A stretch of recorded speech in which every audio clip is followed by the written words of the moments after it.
Before we dive into the signage that's been put up for cyclists around the Rozelle interchange, let's have a quick look at the signage that's been put up for truck drivers.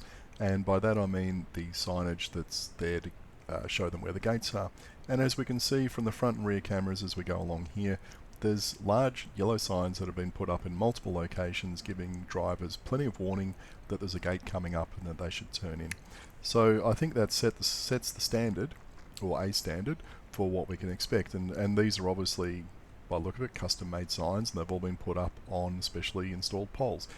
So if this kind of thing can be done for truck drivers doing deliveries into the site, why is it so difficult to put up some temporary signage for cyclists? This next part, we're crossing the Crescent, and what we're going to look at here is the positioning of the push button to get across the rest of the road. So we come up onto this little island here.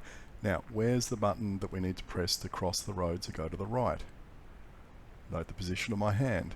See how I had to reach around the back side of the pole to press the button. It's in a completely non-obvious location. So as we come up here in slow motion, you can see there's even this this pipe here to stop you going around the other side of the pole. So how on earth are you supposed to see that push button, especially at night?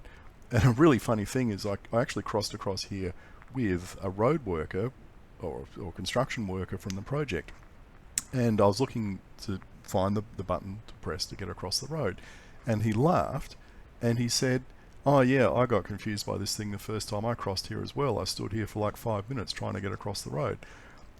The simple solution here, you would think, would be just to stick in a short pole with the button on it in a location like I've indicated here, where it would be completely obvious that you'd push this button to get across the road.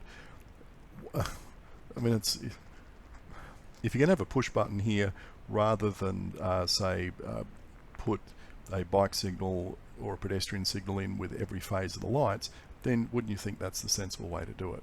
Now we get into wayfinding signage, and as you can see, I'm going across the road here, and I know I have to turn to the right here because I've been through here before, and I completely missed that sign that's put up on the wall there.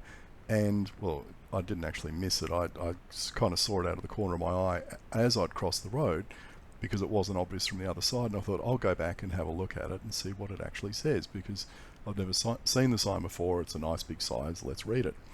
No access to the Anzac Bridge via Beatrice Bush Bridge, the Horseshoe Bridge. Okay, that's great. How do I get to the Anzac Bridge? I mean, there's a sign there for pedestrians pointing them going down the stairs, but that's not much use to cyclists, is it? Unless you want to jump off your bike and carry it down the stairs. Where the hell is the signage telling cyclists where to go? And now we'll carry on with our wayfinding and hazards. And we come around here, and yes, there's lots of poles in this path. It's pretty unpleasant. And look, what have we got here? Prepare to stop on the cycle path.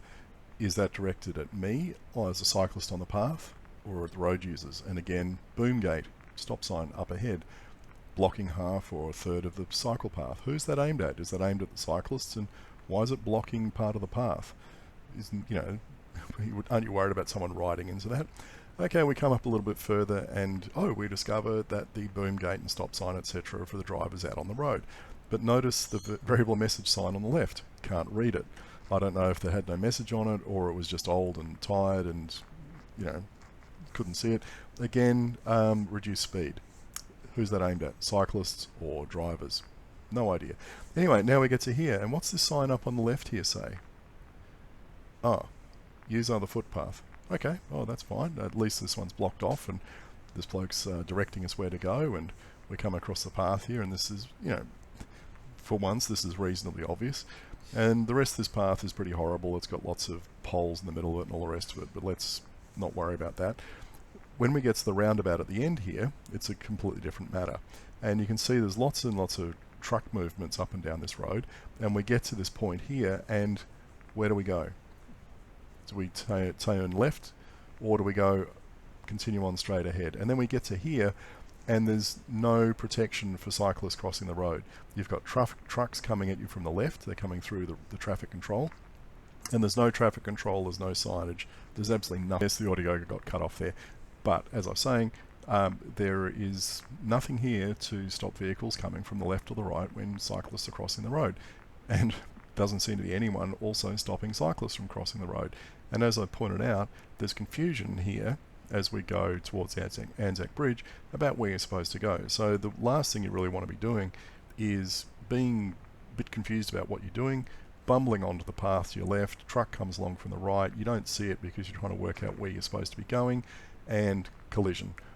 So this intersection here clearly needs to be sorted out as well.